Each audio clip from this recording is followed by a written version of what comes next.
بيان إلى رأي العام العالمي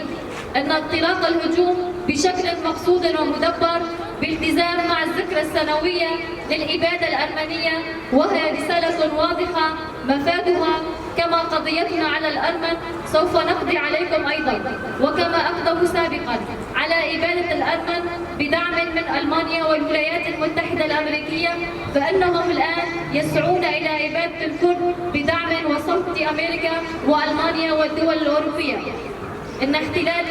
إن دولة الاحتلال التركي باشرت تنفيذ أجنداتها بالاتفاق مع الحكومة العراقية والسورية في مناطق شنغال والشهباء وتل رفعت، واستهداف مناطق الدفاع المشروع على مرأى ومسمع العالم والمنظمات التي تدعي الإنسانية وحقوق الإنسان.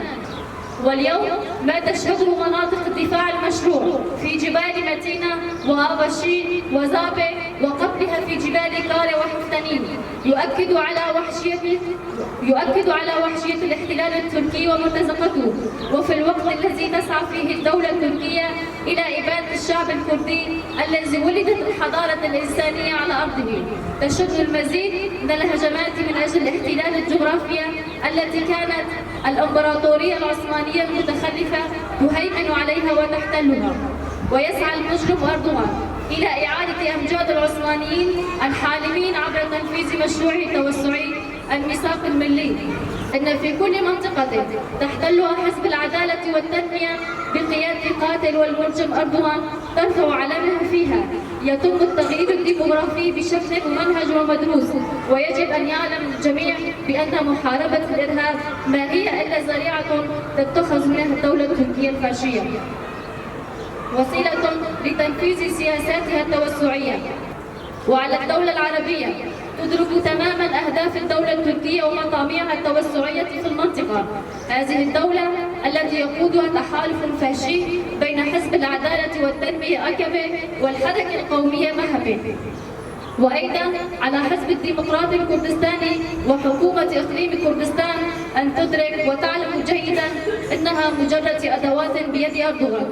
ويتم استخدامها فقط لضرب إرادة الشعب الكردي ومقدساته. كما نتذكر تصريحات المجرم أردوغان في فترة الاستفتاء في إقليم كردستان ووصفه بكلمات قذرة لقيادات إقليم كردستان. وأننا في مجلس عوائل الشهداء في حلب ندعو جميع أبناء الشعب الكردي والأصدقاء والقوى الديمقراطية أن تدرك أن هذا الهجوم يستهدف الإبادة، وأنه لا يستهدف قوات الجريلة فقط بل سائر الشعب الكردي، حيث يسعى الاحتلال إلى استكمال الإبادة الكرد من خلال القضاء على الجريلة. وهذا الأمر لا يقتصر على الشعب الكردي في شمال كردستان فقط، بل كل القوى الحرة في جميع أجزاء كردستان، وبالتالي إبادة الكرد عليه، فإن هذا الهجوم يستهدف ميادين الحرية.